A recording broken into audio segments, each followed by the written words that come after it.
Deadhouse Gates, more like Deadhouse late because we are really late with this one here. Sorry about that. It was a conflux of personal stuff that just kept this getting pushed back. For a long period, the reason we didn't do this yet was because I hadn't finished reading this part of the book yet, which is a pretty important prerequisite to us talking about it. I tried to call them in and just like fake my way through it, and they figured out like half an hour in that I actually hadn't read it yet. So I had to actually read part 3 of Deadhouse Gates, which we are now actually discussing today.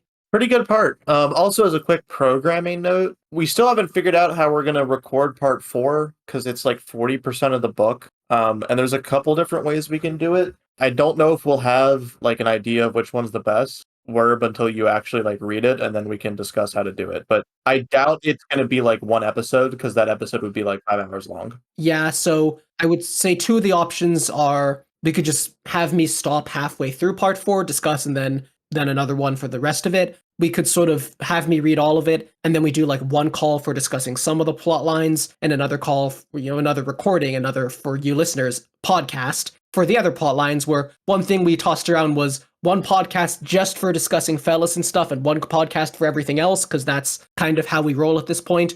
But, this isn't a vote, but listeners, if you have how you would want to listen to it, feel free to comment that. Yeah, I think the one podcast per book thing might get book as in like sub book of the novel, especially as the books get longer. Like one book is like 90,000 words in later novels, so like yeah, I don't know if we'll be able to keep up that. Sometimes even one chapter. Yeah, sometimes it's like one chapter. Eve is in the middle of Bone Hunters, by the way, if you couldn't tell. We'll have to figure out how to play that as time goes on. We'll decide on something for the next one. You can feel free to give us your feedback, as well as feedback on anything about how we're doing this or what you think of our thoughts, and then we can respond to your comments and say what we think of your thoughts. We're probably not going to do a ton of that, but yeah. Anyway, so part 3 of Deadhouse Gates.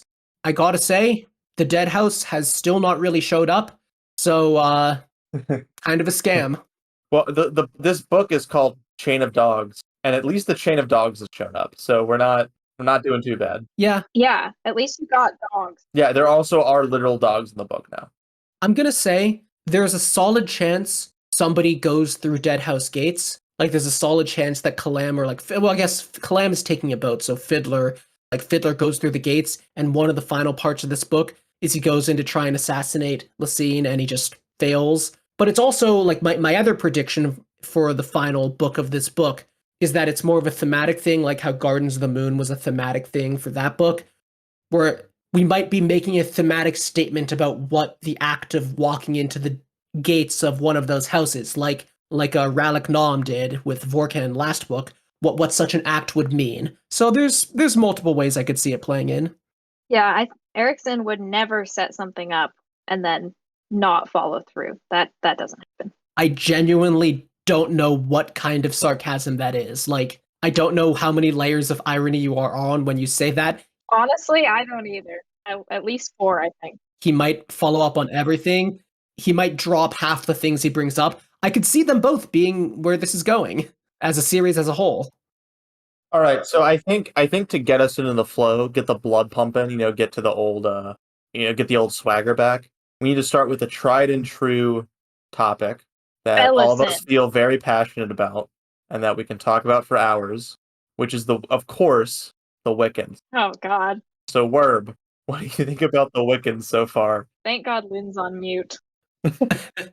I don't think that much changed with the Wiccans in this part. I think we got more stuff. I think that plotline as a whole has been gradually, like, improving, but it's not really my favorite. For the Wiccans specifically, I think the magic side of just the kind of things they do is generally pretty fun. The military stuff is not the best I've ever read, but it does achieve its effect. And Coltane, I think we got a little more nuance to him here. He has that conversation with Duiker, where Duiker realizes Coltane just, like, picks an impossible thing as his goal and then just thinks, all right, now what do we have to do to make that impossible thing happen? Which I think is neat, but it also isn't, like, a huge reveal into how Coltane works. It's just, like, basically implicit about his actions already. Well, and at this point, it's kind of a necessity. Like, yeah, he just has to do the impossible thing. There isn't really another option. Like, I think the the thing that sets Coltane apart isn't that he's like, we're going to do the impossible. It isn't that he like has to do this. It's that he isn't giving up. Mm-hmm. I think it's a interesting, like, it's a commentary on the connection between legend and like doing these incredible things that people sing about or whatever, and sort of the mundanity of actually doing it. Like the idea of, yeah, we're gonna survive and we're gonna go to these deserts and we're gonna live and everyone wants to kill us and it's gonna be the chain dogs, it's gonna be epic, it's gonna be great, we're all gonna get t-shirts, we'll get some sick branding out of it. Like that sort of hype. It's like Malazan Woodstock, except it's dying horribly in a desert. Like in like book 8, a lot of characters are going to be saying, "Oh, I was there at at Coltane's March. Yeah, I was totally there." Yeah, remember how awesome that was? That was great. I know. I was born 5 years after it happened, but no, I was there. I was in the thick of it. I can't wait till another army is marching through the desert to the death, and they're like, "Not gonna lie, Coltane did it better." Like this is kind of shitty. I feel like the thing with Coltane, I forgot if this is this reading or last reading, but Coltane has enough challenges already, but they had to give him more by making the nobles like literally like 0 IQ. I think that was last reading, but yeah. Well, no. There was stuff with that this one. There was the whole Because he buys the servants, right? he buys the servants, and there's also a moment where a cattle dog from the Wiccans shows up. By the way, we actually got to see the dogs. On the chain of dogs. I mean, I know the chain of dogs thing is also more metaphorical, but we also got the literal dogs this time. And one of the cattle dogs was like eating like a little dog, and it ran past, and Duiker, I think he didn't deny that he saw it, but he was not helpful to the nobles who were upset about that. And it just hit me that like in almost any book, I would be like, no, not the dog. I would feel really bad. I would have my heartstrings pulled by something happening to the dog. And when I actually think about it from this angle, I'm like, yeah, it sucks that happened to a little dog that was probably innocent. But because the context of the book, when these nobles have completely wrong priorities, I read one of their dogs getting eaten by a big cattle dog, and I'm like, yeah, whatever. Deal with it, nobles. But the dog probably didn't deserve it. Yeah, it's one of those things where your emotional reaction is colored by who the tragedy hurts. Yeah, and also just like the circumstances here, like. Well, also the chain of dogs is so brutal that at some point you're just kind of like, listen, I just saw like 800 people get speared in half. Like I'm like they get the life-changing luck that they actually discover some underground water and aren't going to dry out to death. And it's just like it's hard for a dog that is like a noble's pet to really be the priority. And again, I don't want people getting mad at me saying that I don't care when a dog dies.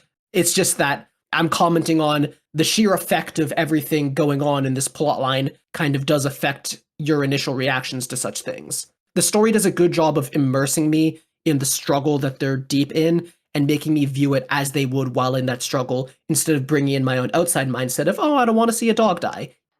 I feel that the stupidity and general behavior of the nobles is meant to be, obviously it's meant to be grading in universe, but it is, people are stupid. We know people can be stupid under extreme circumstances, but they are so stupid in such extreme circumstances that it like actually strains disbelief. Do you not remember COVID? It was like 3 years ago. I completely believed that this would happen. I think if like people were like not just dying of COVID, but dumped in a desert and actively dying of dehydration while an army is pursuing them, they would probably be less stupid. I don't know. Not to get political, but there is so much stupidity in the world around us, all around the world, frankly, not localized to any particular country, but there's so many waves of stupidity in the world right now that I don't have a hard time believing it.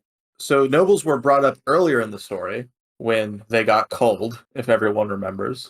And we follow a noble for the first half of this book, who I will not name, so he will not derail this entire podcast. Break the sound barrier.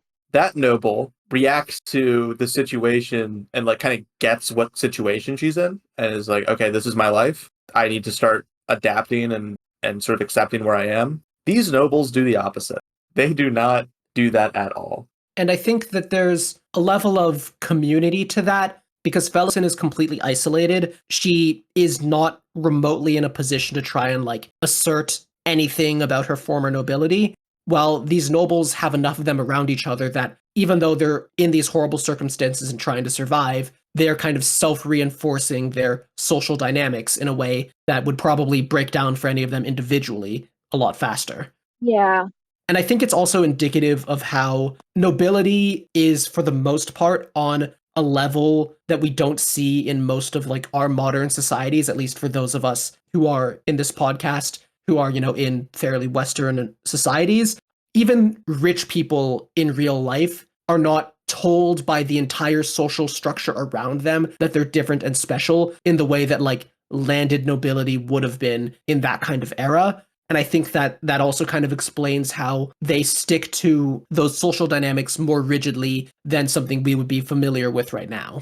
I also think the contrast between the soldiers and the nobles is made more clear too. If we only saw the nobles, maybe it would be different. But since they're trying to maintain the social structure, even though it's completely crumbling around them, but the soldiers have some sense of what they got into. I'm not saying anybody's prepared for dying of dehydration in a march across the desert, but there's clearly one group that has more training and more like emergency preparedness. And I don't necessarily, I'm not Team Noble, but I don't think you can necessarily fault them for trying to fall back on old habits. And like you said, we're trying to band together in that situation. And also, to be fair, it's very possible that some of the nobles are not that dumb, but enough of them are dumb that like Duiker and Coltane have to deal with them. And it could be a very small portion of them. Yeah, we're only seeing the ones that are causing problems actively.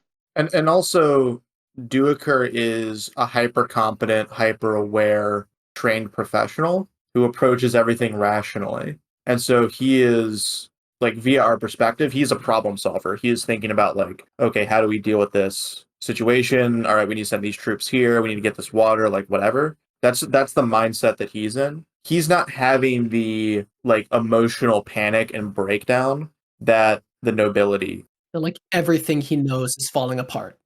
Yeah, like Duiker is kind of comfortable in these situations. For the nobility, like when someone in a restaurant is screaming at the waiter because their order is 10 minutes late, they're not doing it because their order is 10 minutes late. They're doing it because they have some issues. And that's not to say that that's excusing that behavior, but there's probably problems at home, even if they have like outside, they're doing pretty good. And so I think for the nobility, it's easy to walk into this book and be like, yo, fuck those rich people. They're messing it up. They don't get what's going on. They're moronic, whatever, whatever, whatever. But then you have to think, well, okay, how would you react if you were in their situation and you were marching through the desert for 3 months? Like, are you just going to get it? Like, because the Malazan soldiers, and I think it's kind of talked about in this section, are trained differently than most soldiers too. And so they're kind of uniquely built to deal with these situations. And the Malazan soldier thing is something I want to touch on later, but yeah, still focused on the nobles right now. To be clear, none of us here are pro-noble, and like we understand why the nobles are the way that they are, but I'm not disagreeing with what Lynn said, that they're really stupid. We're not digging into this because we're trying to explain to Lynn why it makes sense. Lynn, you're smart enough to get it. It's just that it's interesting to talk about because it's like, no matter how dumb they are, when you're in the position that Duiker and Coltane are in, it's still something you'll have to deal with. And I think maybe for Lynn, it breaks suspension of disbelief for how dumb they are, but I think for me it was just like an interesting thing to face. And I think part of why it's like this is also the irony of how Coltane is so dedicated and like able to just commit to trying to survive even when it's impossible, that he is probably telling them like, we are going to make it to Aaron, to how did you pronounce it? Aaron, yeah. And Coltane needs to assert that they're going to make it because that's part of how you make something impossible like that happen. You got to manifest it. You got to believe that you can. But because he's telling them we're going to make it, that tells the nobles that they should still think about what is their social status, what is their wealth status, what is everything going to be once they survive. And most other military leaders were in that position who might be more pessimistic or might just admit that they're probably screwed, then that might actually force the nobles to reckon with the fact that none of their social status or wealth matters. Yep. That is an interesting point. Yeah. I don't know if Coltane even necessarily believes that, and I don't think a lot of the soldiers do. Maybe at this point they do. I don't remember the specifics of where you're at, but I think the nobles probably are in the same way that they're separated from the soldiers in experience, they're probably also a little less realistic about the situation, for better or for worse, and more like future thinking. Yeah, it just does feel like you have to like grab them and shake them and be like, we're all gonna die. But that might make the situation worse. And I like the solution they found of when they, they save that servant and then they just decide to pay the nobles for all their servants. I think that's just like a more interesting out of the box solution to their current problem than just shaking the nobles. Like, it's just more interesting to read. And it's funny because it's like that money currently has no value. If they survive, that money may start to have value, but that money has no value. And it's like, yes, it's bankrupting the army to give all that gold to the nobles, but it's like, what does that matter right now? That's a no-brainer of a decision. Yeah. Yeah, they get like 50 more soldiers or whatever it is. How do you like the fight scenes? I really like them reading this book. I think Duiker is a really interesting perspective to have on the fights. I know a lot of people really enjoy that part of the book. I was wondering like what you... So some of the action I enjoy a lot of the smaller scale action just because I feel like it puts us in these really unique situations. But the overall war battle scenes, I'm just not feeling them. And it's kind of hard to say why, because there's a lot of knobs that could theoretically be turned. Maybe I just don't find Duiker's perspective interesting enough in those scenarios. I'm not sure. Maybe just how the battles are described. Maybe it's how the battles are set up. But I'm just finding myself getting a little bored during those. And I don't think I'm someone who gets bored during war scenes. Maybe war scenes I've enjoyed are less realistic or just a different approach, but these ones are not exactly doing it for me. But I still think they get their effect across of the grueling, unglamorous nature of it. And I don't think that means it needs to be kind of boring to read. I just think that, like, outside of whether or not I'm bored, it still achieves that intended kind of emotional effect. I'll be honest, I agree with you reading those. I did think the war scenes in general, I thought were like not hard to follow, but they were very like tedious. Yeah. Like, I think they were occasionally hard to follow for me. Like, there were moments here or there where I didn't quite follow, but I almost feel like that's just a symptom of them sometimes being tedious for me. Yeah. Like, it's because I was getting a little bored that then I might have missed a detail. But they're not the worst thing. It's just like, I gotta be honest, it wasn't doing it for me. When I was reading, it felt like every so often Erickson was like, okay, we got to keep the tension up on the chain of dogs. Time for another battle. And it felt very evenly spaced to me, where at certain intervals it was like, here's another conflict. And I'm not a person who loves combat scenes. I don't dislike them, but I don't read things to get to those scenes. And so for me, it was always like, okay, I guess we're starting another one. But one thing I did appreciate, and I won't give any specifics because I don't remember which of the battles we've seen and which we haven't at this point. I can tell you that the one that was in this reading was one where they started using heavy cavalry and they were like trying to push up a ramp, and the mages made some like sacrifice to give the horses extra energy to push up that ramp. Oh, that one. Yeah. And I like that moment. I think within the battles, there's a lot of neat tactics or like magical tricks or just things they do to survive that are cool, but that's like one moment in the middle of a bigger battle. But anyway, what were you saying? That I really appreciate the uniqueness of each one. Like, I remember, like, oh, this is this battle on the Chain of Dogs. To me, it didn't feel like the same thing over and over, because I feel like this kind of large scale conflict between two armies can feel a little bit rinse and repeat for me. And I don't think it did in this one. I love the way the sappers are always trying something new. And like you said, in this one, they tried the heavy cavalry, and there were the mages doing something different. To me, that kept it distinct enough that I was still at least vaguely interested every time, which I think is important. But like I said, I'm not the person to ask, like, were these battle scenes good? Because I'm kind of take it or leave it no matter what. And I would say this is not a military tactics book. It can draw on military tactics when it needs to, but like, if you're a military tactics expert, then you can take two fights that would look very similar to me and break down how the tactics going on in them are actually very different. And there are stories that are written to be about that kind of thing, to make it so like every fight is a different kind of tactical situation. And if it's a good story, it'll make it clear and digestible to the reader if you're not super into it. And that's not what this is, because like we understand the basic dynamic of like, in this fight we're trying to cross a river, or like we're getting chased across a river. There might be a specific scenario, but the things it uses to make the fight stand out will be more those unique one-off magical things they do, or something like blowing up the bridge they built, where they're interesting things to read, and they're, if magic existed, or something like that was viable to pull off, they would totally work in a reasonably realistic scenario. But this is not telling us like the details of like how we're deploying our units and like that actual kind of tactical stuff. And I think instead of being a tactics book, the reason this is using war is more for the feeling of war. This is a story about how it feels to be in those battles and seeing all that suffering and having to maintain motivation for your actual goals in the middle of experiencing all of that, which I think is narratively effective, but probably still could be written better because I could be a little less bored during it. I also feel like some of it is hurt by Dwaker's narration, because I think, like, Dwaker obviously cares a lot both about the little picture and the big picture, but his narration tends to be very dry, I guess, maybe intentionally because he's meant to be a historian, but it comes off a lot of times less as like, oh, he's experiencing this thing, and more him being like, okay, I'm like taking notes in my head so I can write it down for a book later. And like some of that is probably intentional, but it's not super like thrilling to read.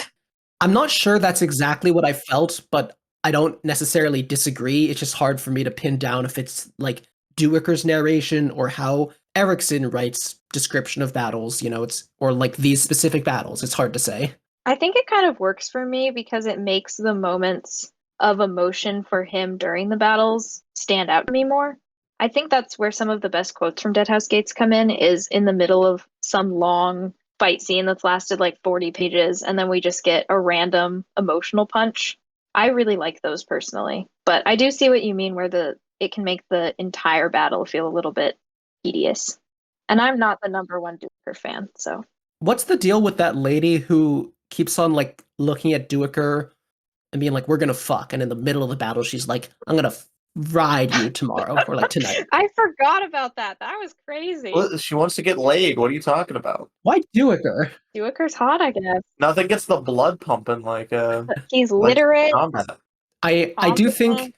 this is like a good example of how the story handles gender interestingly, in that like it's not pretending that gender dynamics don't exist. We see with Manala's backstory later that like that's very similar to like what a woman could go through with an abusive husband in real life. But it's also a world where like a female soldier can feel enabled to be a female soldier first of all, and then like seek out intercourse with another soldier, and that's not something that's like taboo or just like barred from women as a thing, as a way they can express themselves. Also, they're all gonna fucking die. So like, what's it matter if they get laid beforehand? Might as well go for it. This book from her perspective would be weird. It'd be like, yeah, got in a bunch of fights, found an old man, dude was hot, fucked, moved on. That next. She would be a Tumblr girly. She'd be posting every day, like, I want to fuck that old man so bad. Yeah, that's Tumblr core. I'll be honest, I completely forgot that was a thing that happened. Like, I think I just edited it out of my memory. So, Duck, what do you think of the battles and fights then? Like, I don't know, what's your reaction to our critiques of it?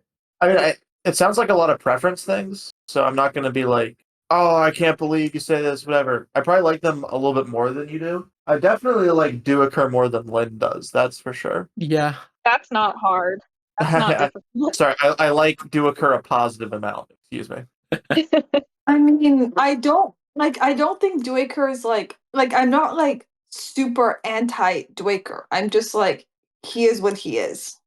Yeah, I feel like the process of seeing someone trying to remain objective in the face of something that is very much not objective is really interesting because you get characterization kind of both ways. So both in the way of what's happening, but also trying to parse out like what is an emotion that's coming from the events, and then what's an emotion that's coming from the character. And I think that's what makes Duiker slow to start as a character, because in the beginning there's not really like a ton of crazy random magical death, like all that kind of stuff happening. But as time goes on, you see his barriers start to break down in the way that he describes stuff. So in this part, you have when he looks over and he sees the dead horse, and the two kids are like, "Yeah, we killed this horse for our victory or whatever."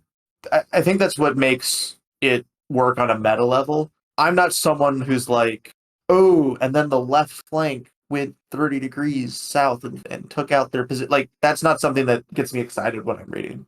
I think this is in the perfect zone of you can tell what's happening. There is strategy. It feels coherent. It's not a situation where it feels Coltane is just omnipotent and can predict everything and just is it capable of pulling random shit out of his ass. But it's also not so bogged down in the details where it sinks the actual narrative. I think it's really well balanced, but I don't necessarily am going to say, like, there are people who read this series and they're like, the best part of it was the Chain of Dogs. Like, every chapter was amazing. I wish I could just read Chain of Dogs for $10. Just like go I am read the not that Black person. Company. Just go read the Black Company books then, and it does it better. I hate to always bring up the Black Company, but I literally like read the first 3 books before reading Malazan. There's a solid chance that if I hadn't read the Black Company books, I'd be enjoying the military stuff here more, but it's just done a lot better there. And that's not even that it's done badly here, it's just that the Black Company is really good and is much more laser focused on that kind of story. We'll have some conversations later about Malazan and the Black Company and how they overlap. I've said this many times, but I totally expect Malazan to continue growing. I doubt that I've seen peak Malazan or peak Malazan writing military stuff right now. No. I don't think it's close to the best combat in the series, personally. That might be a hot take, but I do like the sense throughout the Chain of Dogs of Coltane always having something up his sleeve, and we as the reader just don't know what it is. I think I'm in the middle of Bone Hunters right now, and that's something that I've seen happen again, where Erickson holds back like the really important POVs or important information, since even when we're with Coltane, it's not, he doesn't just lay out his whole plan, like, first we're going to do this, and then we're going to do this, and then we're going to beat the 7 cities people. Like, that, it continues to feel interesting for me because I just have faith that Coltane has something that he's going to pull out, and I'm at least vaguely interested to find out what it is, even if the rest of the battle has nothing going for it, for me. Yeah, and honestly, I think it's kind of less Coltane to me, so much as it's the Wiccan mages, and obviously Coltane knows how to use them, but I feel like the Wiccan mages are usually what's saving the day and making things possible. I don't think that's true. I mean, last time we had the bridge, that wasn't the mages, and then we had the sappers, that's not the mages. That's fair, but I think the mages do a lot, at least. And I mean, I think that's true in every Malazan battle, though. Maybe. I mean, I was going to say that I think the mages being that useful is interesting thematically just because the kind of history themes going on and how the Wiccan mages really use like old forms of magic before humans were really into Warrens. they're going analog with it. Yeah. They're whipping out their cassette tapes, their CD players. I don't know about y'all. There's a couple more points I wanted to hit with Duiker. One is that there was a quote that I like was spoiled on, but it would just come up like before I read the series. I heard the quote about children are dying, and then that's a summary of human history. It's all right. I think the quote like a page or two earlier, where Duiker thought the lesson of history is that no one learns. Much better quote to me. I think you're just wrong for that one. Can we do a Malazan quote tier list at the end of the series? Yes. I'm not really a quote rememberer, but we can try. You just remembered 2 quotes. What are you talking about? Yeah, because they're in my notes because I wanted to comment on how one was better than the other. They're both great quotes. I will also say the frequency of Erickson throwing out absolute gems of lines just increases from this point. Oh my going god. forward. In Midnight Tides, it was like every other page. Yeah. It was crazy. This will escalate. So I think the children are dying line definitely hits, and it's applicable to too many situations. But there's going to be other quotes where you will, at some point in the series, you'll be like, damn, that is one of the best quotes I've ever read. Looking forward to it. So it is time to talk about a theme, because I think I mentioned in our last podcast that I was starting to pick up on a theme near the end about protection. So I thought about that a lot more while reading book 3, and yeah, protection is the theme. And specifically, I think this book, at least a lot of it, is about protecting people and how when you're protecting someone, you often have to go against what they actually want. And that doesn't mean that like, oh, you're the noble protector and you always know what's right. You might be wrong, but that's still the kind of decision you're going to have to make a lot. And that's, for me, why I find the whole situation with the nobles on Coltane's March to be really interesting, because it exemplifies that theme really well, that like, yeah, they're doing their best to protect the nobles, but that involves a whole bunch of stuff that they have to clash with the nobles on. And like protecting someone does not mean you're constantly in agreement. And I think that aligns with a lot of the other plot lines too, because Felison, Heberick, Bowden, there's a lot there. And then also Kalam is protecting, you know, those other Malazans. He's kind of with Minala's the main one, and there's some others. And you could even look at like some stuff with Fiddler and Crocus, and also look at like is Mappo protecting Ikariam in a way, but I think those are more loose connections. The main three that I think really connect to that theme, at least explicitly so far, are Duiker and Coltane's plot, Felison's plot, and Kalam's plot. I actually think the Mappo Ikariam one connects really well too, because I mean Mappo's stated purpose is so tied to Ikariam that whether or not you argue he is protecting him or protecting the world from him, or however you see that situation, I think that the fact that his entire life is devoted to following Ikariam around, essentially, I think there are some good parallels there, especially with the Felison situation.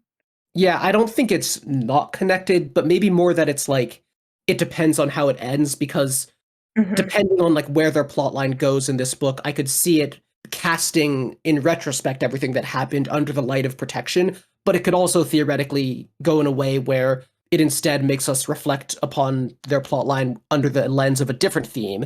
And so it's not locked in yet, but it definitely could be.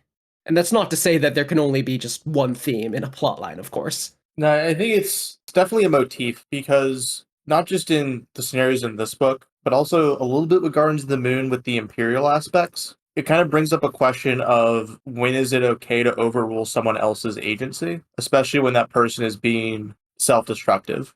And we see that in Gardens of the Moon, where the Malazan Empire wants to conquer and dominate and do it from a very like selfish perspective. But here you have situations where Felison in specific moments is just not being cooperative with what they're trying to do. And at some point it's like, does Bowden just say, nope, this is what we're doing and you're going to have to deal with it? Does he resort to violence? Does he just try to manipulate her? Like, how does that play out? And with Coltane and the nobles, Coltane could just leave them and just be like, all right, well, these are the decisions you've made. That's good. But that would kind of defeat the point of the entire march, I think. Yeah. There's the political aspect that, like, Coltane could not just leave behind all the civilians and nobles and, you know, report back to Lysine and say, well, I preserved the army. Like, no, it's his duty. But I don't think he's just doing it because he knows Lysine would be mad and probably, you know, have him executed if he left the nobles behind. Actually, Lysine does kind of hate nobles, but he could probably get away with it. Let's be real. Yeah, maybe she'd be more She's mad like, about oh civilians. no. Well, if he You said they killed all died the in a raid or nobles. whatever, like, who's going to argue with him? Yeah. Well, either way, he understands that that is part of his duty. And, you know, duty and devotion to others, I guess, is also its own angle to the themes, which definitely connects to Mappo and Ikariam. Yes. Also Kalam, because he talks about how his loyalty is split between Seven Cities and the Empire and the Bridge Burners. Yeah. I think Kalam is a really good example as well, because he is one, like most of the bridge burners are people who were originally conquered by the Empire and then made peace with it. But right now Kalam is the only one where he's back in his original situation with the Seven Cities, but he's still loyal to the Empire. And I think the book does a fairly good job of exploring why Kalam is loyal to the Empire and not the Seven Cities, just by showing like what the Empire kind of has to offer that the more tribal Seven Cities people don't have to offer. Yeah, like I think he thinks that Seven Cities is better off under Empire control, and like I disagree with him for hopefully obvious reasons, but that is his view, and it's really interesting how like there's so many layers, like it's a rabbit hole you keep going down, that like, okay, he's siding with like Shaik's whole thing and like bringing the book to them, but it's just, you know, to make it more difficult for Lysine in particular, who he wants to actually kill. But like once they get rid of Lysine, he's just like, yeah, we should still eventually take back control of Seven Cities. I also think there's an element of like, because Kalam previously was very removed from Seven Cities culture, so he was fully integrated into the Bridge Burners dynamic. But for now that he's kind of pretending to be like someone from the Seven Cities, it's kind of all coming back. So there's that intellectual draw to the Empire, but there's a more, I guess, emotional draw to the Seven Cities for him. I will say, though, that for me, as much as all of that is interesting on paper, I feel like I haven't gotten a ton of moments where it feels to me like Kalam's internal struggle is really exemplified. Like, it's there and it's interesting, but there's not like a scene where I just think about it and I'm like, damn, Kalam really is struggling with that. And maybe that scene is just coming later in the book.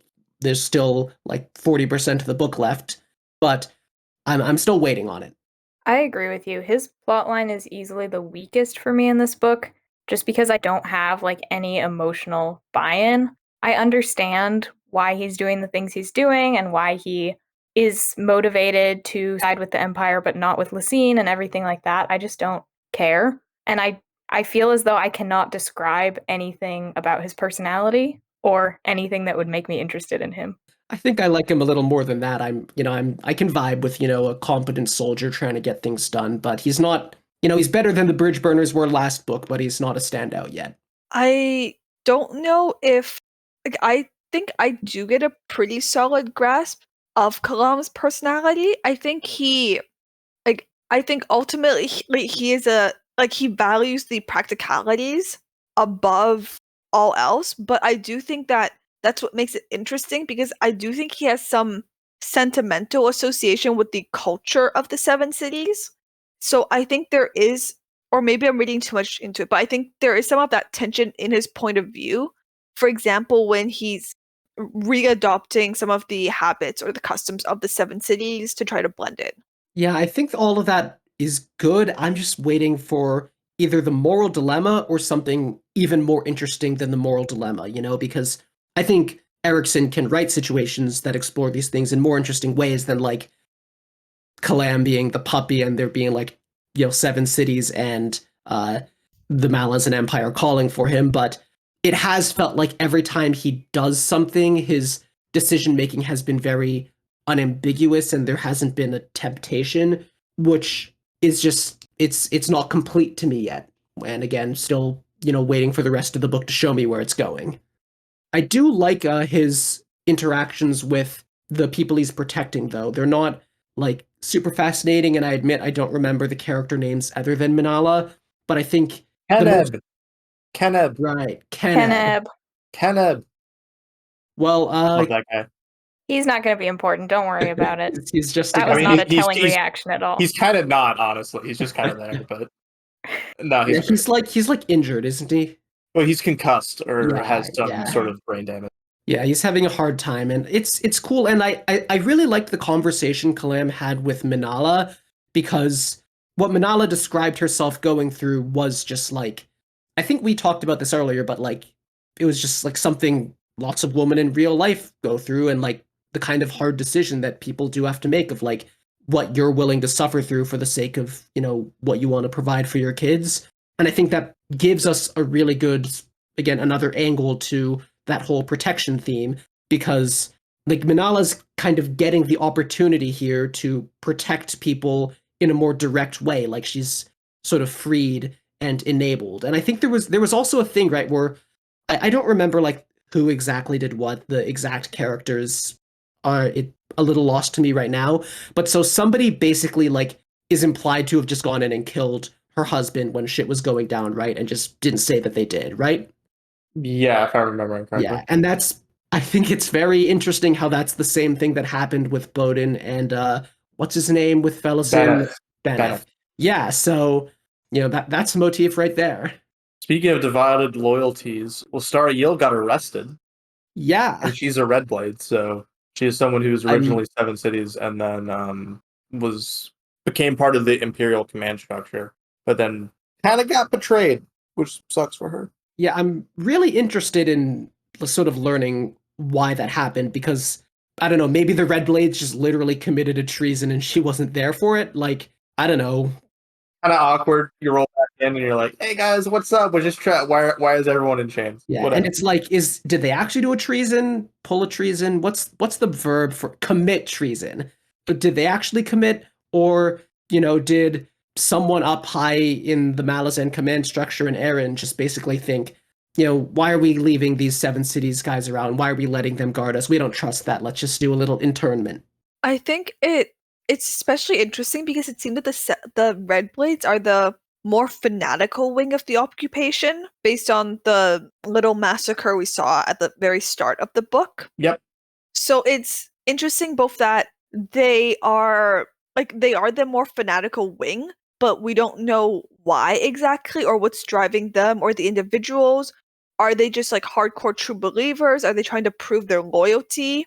Is it kind of like a reflexive like disdain for the people that they originally come from? So it would be interesting to get more of that. That's based on what we saw in Deadhouse Gates. I'm not getting a whole lot of like Lestara Yeo to like grab onto. The whole Red Blades plot is kind of enigmatic. Yeah, I don't know how much there was going on. Yeah, she's one of those characters who kind of just comes in pretty late. You sort of think that they're an accessory to someone else's plotline, but then some of their own things start happening, which is not a bad decision. Like that character, I forget her name, but she was one of the 5 mage people who was running Darujistan, who just kind of was important during that final stretch, even though she was not in the book beforehand. Lestara Eel feels a little like that, not as late or as extreme, but like you meet her and it's like, okay, this person is in the book to, be the cat to Kalam's mouse, and then suddenly her own plotline is happening, and I think that's an interesting turn. But yeah, I don't know how much room the book has to really do a lot with that. Although we still have 40% left. But I do think it's interesting how it kind of shows, and this might be like too large of a theme to really look at it just within this book. Like maybe this theme is more a conversation for the series as a whole. But it's interesting how being a fanatic doesn't mean you're actually part of the system. Like when you look at the Malazan Empire as a whole and you think like, okay, why is this empire succeeding? Which obviously has so many random factors and geographical factors and luck factors and all of that. But why is this empire succeeding? You can sort of analyze at least like, okay, this system that it is built on functions in this way, and that is an effective way for a system to function. And being a fanatic is not necessarily necessary for a system. You can be very cynical about a system and still be part of it functioning, and you could be a fanatic and yet not actually be what the system needs. And I think that's kind of something going on with why the Red Blades are being treated as traitorous now, although, again, maybe they just decided to commit a little treason as a treat. So we know that part of the Malazan playbook is that they invert the social hierarchy of wherever they invade. Mm-hmm. And so I think there is a reading of the Red Blades where they are people who are 7 cities, but maybe didn't like 7 cities that much, and then were put in power by the Malazans, are now taking out their grievances on the general population. Like, just to talk about our world, if like an alien force called like the Dominators or something like that showed up and just conquered America, like 75% of US citizens would be like, yeah, probably deserved. Not really too upset about it. So 75 might be a high ball, but a pretty significant. I'm not sure about that. But we think about, Malazan invading 7 cities, but we know part of 7 cities culture is that it's not one culture, it's a whole bunch of cultures that have grown up together and have spent the last however many thousands of years conquering, reconquering. Cults show up, this person comes to power, this warlord. Like, it's a very almost cannibalistic continent politically. And so it would make total sense for some people to be like, all right, Malazan show up, that's just part of the way that it is. Well, I'm going to sign up with them because they're going to put me in power, and all of these other people are just kind of losers. So that's how I read the Red Blades, as they are sort of a manifestation of the Empire is doing things for a percentage of the people that it's conquering. That kind of belies its more negative effects on everyone as a whole. It also kind of reminds me of I know in Rwanda, at least, and I think empires did this many times, but the reason the original divide between I think it was the Hutus and the Tutsis came about was because the colonialist government there identified one group that they just decided they liked better and put them in power or in positions of relative power over the other group. So even though they were still subservient to the colonial hierarchy, they were in probably, a better place, I guess, than the other group that didn't get put into power. and some of them probably did benefit materially from that. So I think it's also something that might be an example of what the Malazans might be doing with the Red Blades, or were doing before they turned on the Red Blades.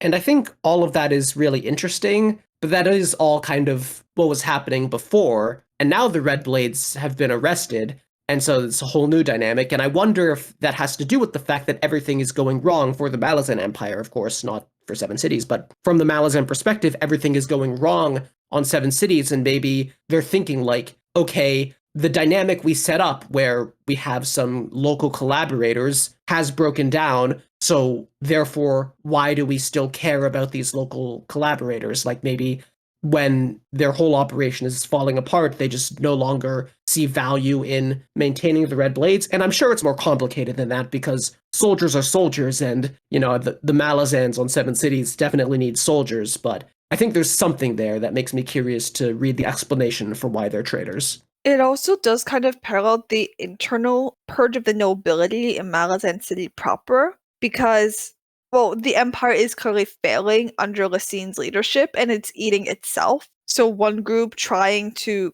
get rid of another group in order to secure like what little power they have left. And so it is very much an empire in decay, I think, that we are seeing. I mean, it is called Malazan Book of the Fallen. It's not going to be peaches and roses for everybody. Series, I hate to say it. Do we want to talk about the big F? No, we got a few things to hit before that, I think, because at least right now, what's very related to Kalam and Lostarail? Apt. What a guy. What a character. My favorite. What an absolute little freakazoid. Love that guy. I love Apt. I thought she was female. Guy is gender neutral. Okay. She is a little guy. She's a little guy. She's also not little, but in spirit. No, Apt is so iconic. I feel like this is a thing that in other books, it's like, oh yeah, like a quirky little animal-ish. I know she's not an animal, but demon, animal, same thing. Companion is a pretty normal thing, but in this book, it just feels so like out of nowhere in such a nice way. Every time I get to an Apt POV, or not POV, every time I get to an Apt appearance in the story, I get so excited. I'm like, she's back. I wasn't like amazed by her or anything. And then we got the scene where she saved the kid and saved all the kids and basically just nagged Amanas into saving them all. And that was just a fantastic scene. Oh yeah, let's talk about Shadow Throne and my favorite. Oh god. Your favorite did not show up.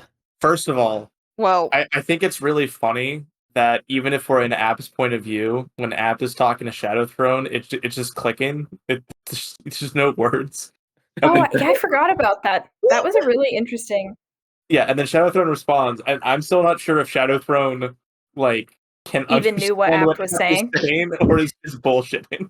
I mean, people have conversations with their dogs. Yeah, I wonder if it's one of those situations, or if because he's the ruler of Shadow, he can actually just understand whatever Apt's saying. But well, I mean, they have actual dogs. Do we ever see them having conversation with like the hounds? They do talk to the hounds. I don't know if the hounds talk back. I don't think the hounds talk back. I don't think it's a reciprocal thing. Does Apt talk back? Well, yeah, there was the clicking. Yeah. The clicking. Well, do the hounds bark back when they talk? No, I don't think so. Some dogs are very talkative. I'll have to check the tape on this one. I don't know off the top of my head. I do like the scene with all the kids who get saved. Sucks for those kids, but sometimes it works out well for you. Yeah, that was a very random but kind of nice scene in the middle of everything. I still am not really sure.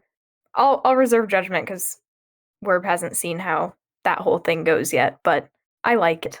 That was like the best part of the Kalam plotline up till now for me. It had kids and it had Apt, so I was happy. You're in. Yeah, that's all I need. Yeah, and I think it was an interesting perspective into why gods in the Malazan universe make their decisions. Where Amanas was at first just like, what the hell am I gonna do with a bunch of kids? Like, I don't want this. Like, yes, I could, but like, why?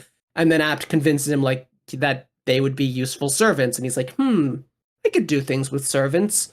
They'd be very loyal to me and could be going somewhere. Wild Army, we love to see it. Shadow Throne is 100% the guy who buys a boat and his wife is like, what you don't sail. Why did you buy a boat? And he's like, yeah, but I could sail. You don't get it. You're not seeing the vision here, and you just never touch it. I couldn't sail because I didn't have a boat. I didn't have a boat. How can you sail without a boat? It's a good question. No. In this analogy, Shadow Throne buys like a purebred like $2,000 hunting dog, and his wife is like, "You don't go hunting." It's like, "Well, maybe I will with that puppy," and then the puppy just like sits on the couch and like This is everywhere because he never trained it. and like never goes hunting. We're going to be in the final battle of the whole series, and everything is going well or poorly or whatever. And then Amanus just opens a gate to the war and is like, "Go, my children." Yeah, the child mermaid. Yeah, they're never seen again until book 10. We're actually gonna get the who like could you beat like 40 kindergartners? No, it's okay. Would you rather fight 40 kindergartners or fight Apt? I'd kick 40 kindergartners' ass. I'm not gonna lie. Kindergartners. I would demolish them. It'd be like Godzilla. I'd be Godzilla, and they'd be like a Lego playset from the 1950s. Like, it's not even close. Yeah. I'd get every Call of Duty kill streak at once. Who do you think would win, a Carium or an army of children? Children are dying. That's a summary of human history. Yeah. Wow. And Carium's like, thank God I can't read, and just starts killing them all.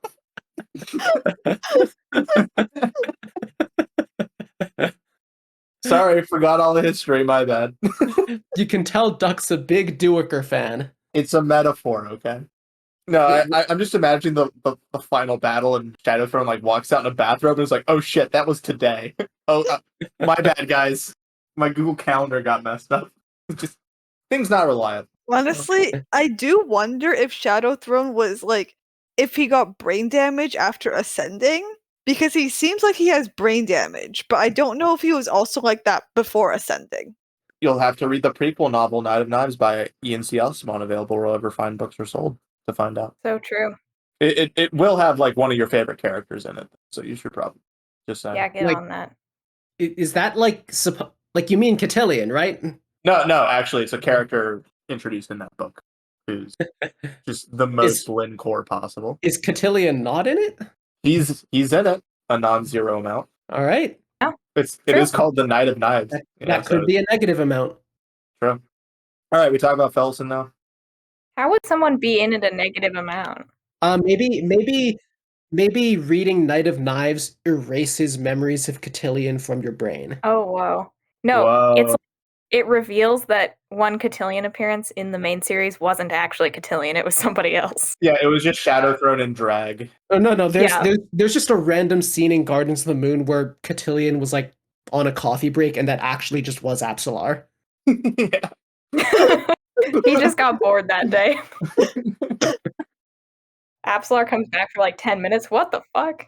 Was Cotillion not there for that scene? I remember Cotillion was in this section, but maybe I just hallucinated him. I think you just hallucinate Cotillion in a lot of situations, and you should probably get that checked out. You know, there's a joke in The Good Place where Eleanor is like, yeah, whenever anyone tells me a story, I just imagine everybody in it is super sexy. And she's like, you can do that for free, you know? I think that is what Lynn does in any scene with Shadowthrone in it. She just imagines Cotillion like pole dancing next to him. No, Yes, please. he's just in the background brooding menacingly. Yeah, that's probably more accurate too. Tillion's a drama queen. I'll say it. Anyway, speaking of drama queen, Felison, how we feeling? Wow. Also, Apsalar. We kind of segued that too. We have to talk about them both because there is a lot of linkage going on. Yeah. You know, let's actually cover Apsalar first, because that's also faster. And Yeah, there's not a ton of that plotline in this book, in book 3 of this book, and it kind of mostly leads into the Felison thing. But so I've accepted that Apsalar is just not the perspective of this book. I've accepted this is a Fiddler book, not a Crocus book or an Apsalar book. I think it is a wild decision to have all of this going on with Apsalar and not get her perspective on it, even just like in dialogue. But all of that said, I recognize how it fits the kind of theme I think we talked about in the last podcast, where you're kind of being tested on your ability to empathize with people based off their history you don't know, because that is what's going on with Absalar. She is making her decision because she wants to protect her father, and I don't have an attachment as a reader to her father, but I can't judge her for that. I do kind of wish we got more Absolar in the book. I think she makes an interesting parallel to Felicin, but we get so little of her. Yeah, and I wonder if that's almost like a redundancy thing. Like Erickson didn't want to give us that much of it because Felicin kind of covers some of those ideas. But I don't know. To be clear, I still would prefer more Absalar, and I think I've asked Duck explicitly if we actually get some Absalar POVs in future books, and he just basically told me yes. Yes, that is happening. And that makes me feel better here. But I at least accept that it's just going for something with what it's doing with her here. But like honestly, barely anything has happened in this section of the story because Absalar's not in it. Like it's literally just like Fiddler talking about Absalar and like the overall situation of like we're chasing Absalar through the desert because she's going after Servant. But like, yeah. If you want to be charitable, there might be an interesting reading of like, since her personhood and identity has been taken over by Cotillion for so long, and now she's sort of disconnected from like the person she was before. But I don't really think that's what the book was actually going for. And it makes it a lot harder to actually care about Absalar. And I understand what you're saying, Werb, about that being sort of the point of like, can you still empathize with her? But the fact is she's barely on screen and we don't really know anything about her. And so I think it's a little unfair to be like, well, if you don't care, then you're failing, because it's like, we have so little to go on. And like, I am a certified woman liker. And I was like, yeah, I like Absalar. But when there's Felicin right there, what are you supposed to do? Yeah, you know? it's not as interesting of a challenge as caring about Felicin, but I mean, it depends on how it's handled. Like, I don't know if it's going to continue being this Absalar light for the rest of the book, or like once, Absalar arrives there and it turns out someone already, took the job she was supposed to take, we just kind of get like a really good conversation digging into what it was supposed to mean to her. So I'm reserving judgment. I think with Absalar, I mean, obviously being possessed and having your whole village killed and then killing people and then waking up with no memories should be pretty traumatic. Wait. Is Absalar just Cloud Strife from Final Fantasy VII? Who says no? I've never Anyone? played Final Fantasy I've VII. never played Final Fantasy VII. I played 3 hours and it was terrible. The remake. No, he played the remake. Yeah, the remake. I is played better. 1 hour. I cannot believe I've played more Final Fantasy than half the people on this call. I mean, unfortunate. I've played Final Fantasy VI. I beat Final Fantasy VII. VII. Okay. I played Okay. some Feel Final better Fantasy. Anyway, not relevant at all. No, it kind of feels like Absalar doesn't feel like she was actually traumatized or negatively affected by her little possession streak. It just kind of feels like she went to like the internship at the killing people and cutting off their balls school, and then like she's returned from that and she's doing great.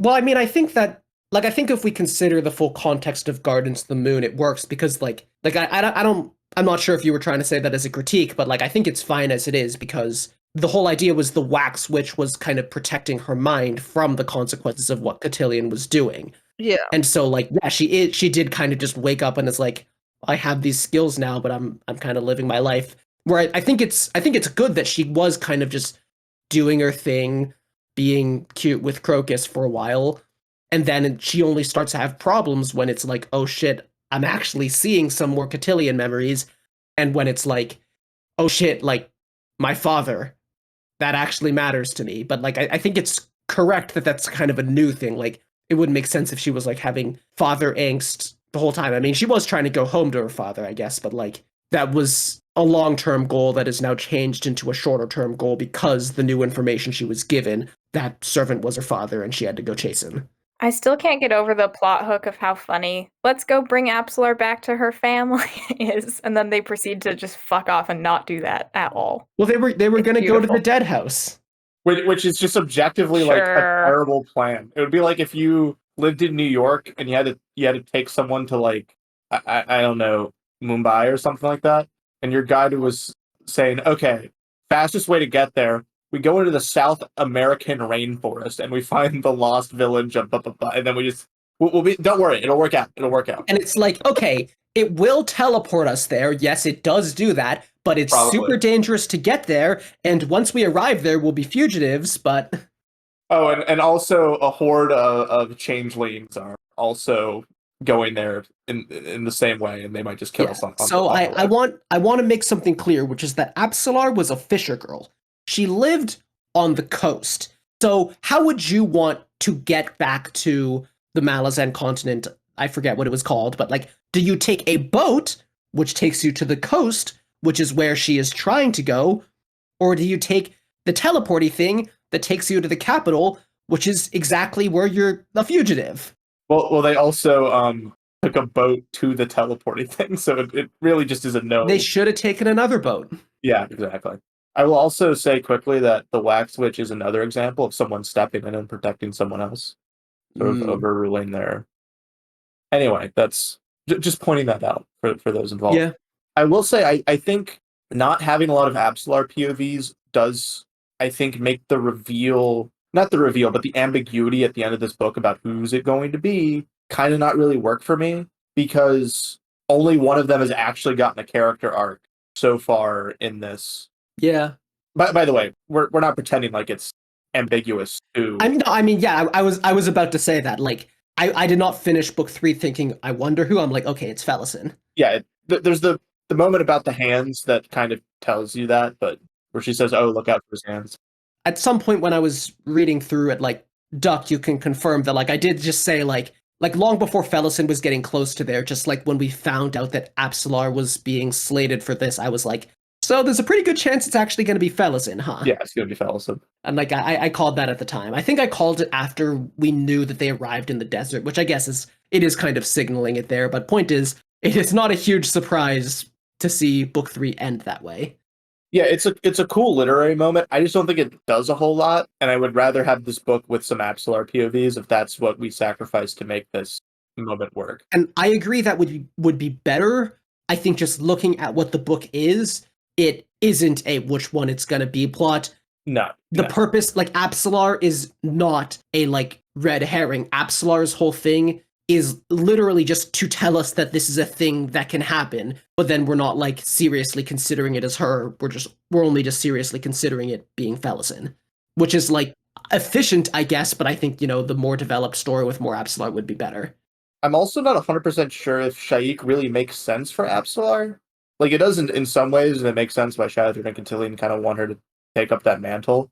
But I don't think that her issues line up with Shaik's. Certainly not as well as Felison's, which is part of the reason why Felison ends up with it. But also, that's just kind of not her issue. Like, she's not lashing out at everyone else in the same way that Felison is, which is kind of the point of Shaik.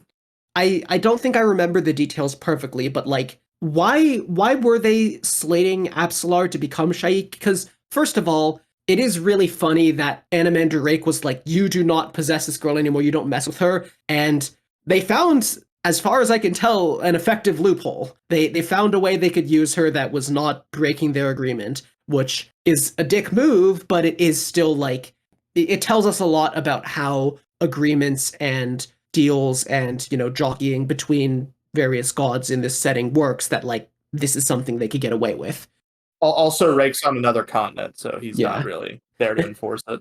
Yeah, but so then it's interesting that they just planned this forward, but was it like, do they gain something from Absalar specifically being Shaik, or is it just that they are trying to make sure there is a Shaik and Absalar is the one they're in a position to maneuver into that role? So I think Cotillion, Absalar is kind of a known quality to Cotillion and Shadowthrone. They kind of know what skills she has, what makes her tick, so they can probably be confident, like, okay, if Absalar is Shaik, she can continue to take up the war against Seven Cities in a way that weakens Lysine's rule, but which maybe isn't, like, a war crimes extravaganza. I don't think they're like, oh no, the wrong person became Shaik when, Felison becomes Shaik. I think it could eventually go wrong for them because Felison is definitely not under their control or even really within their sphere of influence. Like, I could see Felison eventually doing something that is not what Shadowthrone and Cotillion would have wanted. But I don't think that, like, on the face of it, they're seeing someone else became Shaik and they're like, darn it, wrong one. They're like, that works for us. I think there's also an element of Absalar is associated with Shadow as a magical house or entity or whatever. So someone who's associated with Shadow getting more power also in some way gives more power to Shadow itself. If that makes sense. At least that's how I sort of interpret it. Mhm. So if like Felison's kind of a wild card, she's not really associated with any party. So she's more of an outsider thing. But if like I don't know, Lysine had picked up Shaik somehow, and that would probably be a big boon for the Malazan Empire, not just in terms of like measurable military force, but also in terms of their significance in the greater world. I don't think they can even say right now, like, yay, Felison's on the side of the Malazans, for sure. No. We didn't do anything No. bad to her. She'll definitely side with us. I do not think she's a Malazan sympathizer, that's for sure.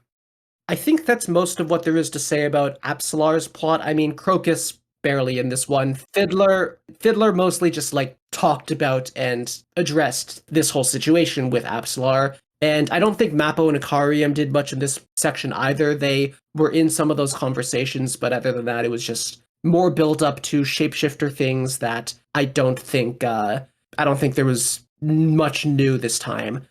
I'm kind of looking over my notes and just checking, is there anything we didn't cover before we just get into Felis and stuff? And I think the one thing I see is we didn't talk about Pearl, who is a claw who helps Lestara Eel, and I think he is the one who helped Duiker when Duiker was like, a claw helped me there. It was Pearl. But do any of y'all have anything to say about that? He's kind of neat. I think like Lestara, he's another character. Give him some time in the oven. I don't think he's really done anything super noteworthy to this point. It is, by the way, there was a demon in Gardens of the Moon also named Pearl, which kind of pisses people off. Oh, yeah. People could have the same name. Oh, and they will. Trust me. I mean, Absalar is like... There's another Absalar walking around, a pretty important one. It's true. I wonder if they'll ever have a little meet cute, you know? Could be fun. New ship, Absalar. So I when I first read Gardens of the Moon, this is like classic dumb early Malazan take.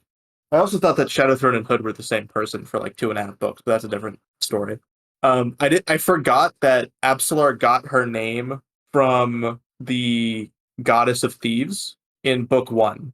Like explicitly, like that's what happens. They like Crocus says, well, the goddess of thieves is named Absalar, and she's like, sounds good to me. Sounds good to me. It would be like if you're like, oh, I'll call myself Athena or whatever. Because Absalar looked at Crocus and said, I want this boy to worship me. What an icon. Anyway, so I read like the Dramatis Personae in a later book. I think it was book 2. And Absalara is like listed as, goddess of thieves or whatever, but obviously she hasn't.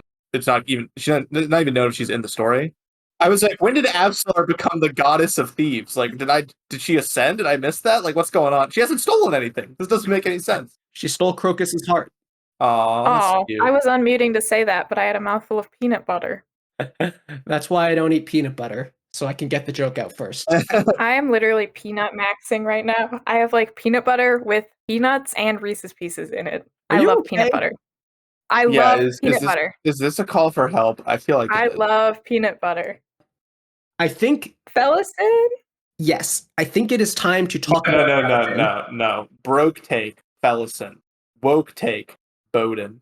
What a guy. So true, actually. I love Bowden. So first of all, this plotline starts with Culp doing some confusing magic stuff and like following the current to carve a hole to get out of the warren they're in, following like an undead dragon. I think it's Talanamas, the dragon. That part sucks. Don't worry about that dragon. I am literally not important. I am going to I want to say right now, there are a lot of reasons this podcast is coming out so late, but like 35% of it is that part was so boring that it killed a lot of my momentum when I was trying to get into part 3. And as soon as you get past it, it's like, holy shit, Tavor is the one who hired Bowden. That is like the most interesting development that has happened in this book. But you got to get through the boring Culp magic part to earn that. Culp is not one of my favorite characters. I'll put it like that. He's a perfectly fine dude. I got no problems with him. I think it's sad that he died. He was a good dude. I blame that scene on the magic, not on him. Also, one of the worst ways to die. I'm sorry. Who was Culp? He was the illusion magician who was one of Duiker's bros. Oh. who goes along to save. He was just helping them along the way. He gets eaten by rat. Oh, I remember that guy. Oh yeah, I immediately forgot about him. Yeah, I don't blame you. I mean, I'm not going to say he's insanely good. You don't remember my boy Culp? He's just a solid dude. Like, you could get a beer with Culp. No, Culp is a great example of good people make for bad characters sometimes. Like, Culp is a reasonable human being, you know? I'd trust him with, babysit my kids for some reason. Yeah.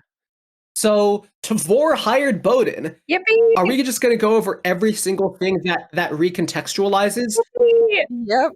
Do you mean the entire book? Yeah, let's go over it. So, Felison, like, Tavor is basically thinking, my fuck-ass brother is like a traitor or something because of heavy mage pussy, so, we gotta prove our loyalty, and...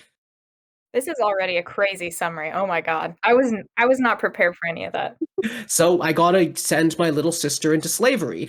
But, don't worry, I'll just put some morally dubious Fang. That is, the whole Fang thing is interesting. I don't know. It's a Talon. It's a Talon. Talon. They're called Talons. Talon. So I'll put this morally dubious Talon on the job, and surely he won't have sex with her. I will pay him extra to make sure he doesn't. To not. And he'll just get her out of jail, and nothing will go wrong. And it's that's the protection theme. That's the whole, to protect someone you have to do things that might go against them, and that also kind of illuminates I don't know what the word for it is, but it doesn't always work that way, because another whole theme is control, and 7 cities could not be controlled. Malazan Empire thought they could, but they couldn't. And same sense, Tavor thought she could control Felison and Felison's circumstances. No shot. No chance. On paper, I think Tavor, once she came up with this idea, she was like, that's it. Did the sound of me snapping my fingers come through? I hope it did. It was kind of a crappy snap. But she was like, it did. That's it. I'll just have that guy protect her. He'll have her escape. All good. And oh boy, it does not go as planned. I do think this is kind of a Tavor L moment. I love Tavor, okay? But I'm sad to report that Tavor took a massive L. I'm sad to report, what the fuck, Tavor? Her best case scenario was yeah, I'll sell my sister into slavery, and then she'll get out and it'll be okay. But it's you're still selling her into slavery. Maybe she thought it would be character building for Felison. That's true. Felison was just sitting around being lame. He was writing poetry. Writing poetry. Tavor's why aren't you a main nerd. character yet? Come on. Sitting there, not doing anything in art school. Exactly.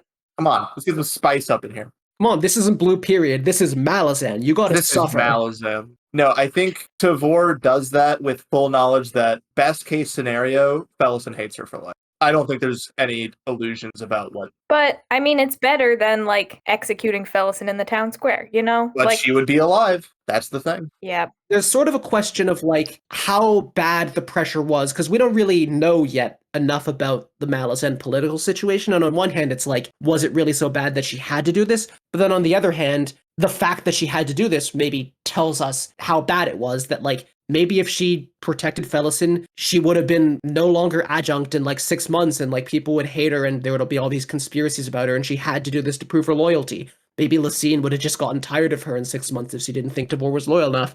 It's possible that those scenarios were coming if she didn't do this. And it's that doesn't mean it's a good thing to do. I mean, I would go as far as to say that I would not send my little sister into slavery. I don't know if that's controversial. That's a bit of a hot take, but Commenters, tell us what you would do. You're just built different. I don't know what to say. Tavor doesn't have anything on you. You know who wouldn't send Felison into slavery? Pulp. Yeah, he would have figured. Well, he's an illusionist. He would have just hated her and then been all right, we're leaving. I do think it is Let me finish my point. You have more Culp thoughts. Yeah, okay, you made a Culp joke, so I thought you were done. I have ADHD, so my point is... Okay, so now I'm ableist. Great. Yes. Always have been. So my point is, I think Tavor, it really was thinking in terms of harm reduction, not this is my plan to save everything. And it's from Tavor's perspective, it's definitely a good thing that she hired Bowden, but that does not make a difference to Felison. No, it doesn't. It's part of the protection theme. Well, it's part of a lot of things, to be honest. But yeah, what you do to help someone else does not mean that they're going to appreciate it in any way, shape, or form. I do think what you said, Werb, about how we don't really know Tavor's circumstances or why she was making the decision she made is important, because before this, we basically knew one thing about Tavor, which is she sold out, or not sold out, but she condemned the rest of her family and like took this position of power. And also that she's a lesbian with a hot girlfriend. Sexy ass motherfucker. Anyway, we know that I just That's got one in totally the L. derailed. That's one in the L column and one in the W column. You know, she's breaking even. It's okay. She's 50-50 right now, guys. It's right on the edge. We love problematic women. It's true. We do. Yeah. So, what I was trying to say is that now we know 2 pieces of information about Tavor, and the second one really complicates the first one because, like you said, Werb, she clearly didn't want to make this decision. She didn't want to just kill Felison or send her into slavery, etc., which is good. That's a low bar, but, Good you know, intentions. she's clearing it. She's clearing it. Utilitarians will say that your good intentions don't matter here. It complicates the relationship so much, though, and we have so little of the relationship that I just was immediately fascinated by it, and my brain has never been the same. And that's all I'm going to say about that. You know, I heard many times that, like, there was a point in this book where you, Eve, just, like, started obsessing over it. And now I'm pretty sure I understand now that's the end of this part. That's, like, you know, when Felison is showing up there and is... We will talk about that scene in detail. But when I got to that reveal that Tavor hired Bowden, I thought that was it, because I was like, oh yeah, Eve would have gone crazy over this. Did go crazy over it. That was just the crack in the armor. That was the crack, and then, you know, it all came pouring through at the end of the book, as in book 3. It is sort of a pretty shitty realization, not just in terms of the context of the story, but I think in general, where whether or not someone hates you or likes you is oftentimes completely out of your control. And there's a version of this where Felison gets to the camps, the escape plan works as intended, the revolution's a little bit late, and Felison's chilling back in Malaz City, you know, eating grapes or whatever before anything gets bad, and her and Tavor make up and it's totally fine. But then there's also the version that actually happened. And from Tavor's perspective, once she makes that decision, it's completely out of her hands. Also, I feel like I should also add, another thing to consider is, like, what if basically screwing over her family was literally Lassine's criteria for hiring Tavor? Like, what if Lassine was like, I think that your family is too traitorous, I'm just gonna get rid of you, but you're pretty talented, I'd like to hire you, but if you want that, then you have to be the one to send your family to be slaves or executed. I could see Lassine doing that. You gotta prove your loyalty, yeah? Yep. And anyway, so yeah, I think, like, just going through what happened, like, I think the fundamental mistake is that once you're in jail, there's just a lot of chaotic elements interacting and you don't know what would happen. And I don't think Tavor was capable of having the perspective to think, like, what if Felison, in order to cope with things and, like, get food and, you know, protect the people she cares about, she ends up having to, you know, sleep with some pimp. And actually, that's kind of the thing. Like, if Felison was really just in it for herself, then it might have gone smoother, but she felt she needed to protect Heberick and Bowden, and that's why she was with Benneth, because she wanted advantages from that, and she was told that Benneth was giving them food because of that, although I think that turned out to be a lie. But yeah, that's actually really interesting that that's why things got so bad for Felison, because she wanted to do good. There is another question of what percentage of blame Tavor deserves. And if you ask Felison, the answer is 100%. Like, this is just all her fault. Nope, she's got to reserve some for Bowden. Yeah, well, That's true. he's dead, so his percentage then loops But back. Bowden is only there because of Tavor. Yeah, so. exactly. I think Felison has more than 100% of blame to give. That's true. Well, yeah, she ascended to godhood, so she can blame as much as she wants. Not yet, but Well, coming. She's going there. The whole dynamic of, like, Bowden and Heberick always talking about things that Felison doesn't know about, and it's like, wow, they just didn't fucking tell her, I guess, and I get why it was complicated, but damn. And then Felison tries to kill Bowden, and Bowden's like, the girl who I am hired to protect, who I'm going to lay down my life to protect, is trying to sleep with me to kill me. How will I respond to this situation? Is this a Telltale game situation? Like, the option wheel comes up? It's like, do. I'm going to put down my flag morally. I'm going to lay out the truth of who I am. I don't think I would have done that. Yeah, there's probably other ways to handle the situation. I mean, I was really mad at Bowden for that. But then he died immediately afterwards, so I couldn't be too mad. Manipulative motherfucker. I think you could be mad at Ted. There is an element of him kind of showing her where this is going to lead, but yeah, it's definitely I mean, a like you can question. You could have done that other ways. Maybe it would have gotten through to her. Arguably, it didn't get through to her anyway. So Yeah. Yeah, I know mean, where it ends up. you could interpret it as like Fellison is literally trying to accomplish things in very harmful ways to her, and he's like, "All right, I'll harm you then." So you learn that like don't do that. But the thing is, like, you're still choosing to harm someone, Bowden. Still taking advantage. Duck will verify because I was on call with him. But I was really mad at Bowden and I was ranting to him about how much I hated Bowden while reading Malazan. And then I got to the scene where Bowden died. I was like, okay, Damn. now I feel kind of bad. I can't believe Lynn killed Bowden. That's Wow. fucked up. Manifesting. But I'm not gonna like say like, oh, this is redemption or anything. I don't think that that's sort of the right lens to look at characters' morality through anyway. But like, he did bad things. It was still a good thing that he did keep on trying to protect her and laid down his life at the end trying to do so. He is also the only one who didn't abandon her, by the way. Because where's Tavor at the end of all that? She's not Hebrick. anywhere to be found. Hebrick didn't abandon Yeah, but he's her. blind and doesn't have any hands, and his Jordans are fake, and he's got Now prostate Duck's being cancer. ableist. God Yeah, Wow. he's not really in the position to do anything about it. Fellison is more the abandoning one, and like Fellison. Yeah, she kind of abandoned him. Fellison Yeah, but is she's well, a no, child. no, Fellison took Hebrick in where she was going to Shaik's house, right? Not house, but you know what I mean. I don't remember the name for the location, but like, point is like when it comes to Fellison and Hebrick, the one with agency to choose to abandon or not is Fellison, and she chose not to. But that's Hebrick not is not there to. like, and I don't think Hebrick would abandon Fellison, but like when we're talking about people who were faced with that choice, the one who chose to stick by her was Bowden. Bowden. Still terrible person in many ways. Great conversation at the end while he's dying. One of my favorite moments in the book. What did they talk about again? It was so good. He tries to tell her about Tavor, and Fellison says that he doesn't want to hear about her, and then he goes, "What's the line? You are not what I expected." And then he dies. Yeah. And then the banger line of the book is the last line. Fellison was not what I expected either. True. So there's a bunch of stuff that happens in between. I'm honestly not sure how much needs to be said about it because they like climb up a hole and they find some like water and like old fruit and you know these people they tried to have an easier way to become soul taken and went wrong and I think they all became soul taken and they like died and became rocks or something. I don't know. I mean like cool lore. Cool lore, bro. You know, deals with the history themes, probably might relate to all the soul taken buildup going on. I don't know what you expect me to say about it right now.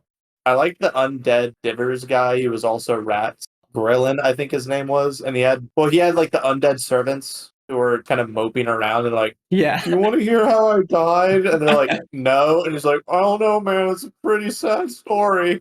Come on. I gotta say, I think rats just kind of have inherent comedic value, you know?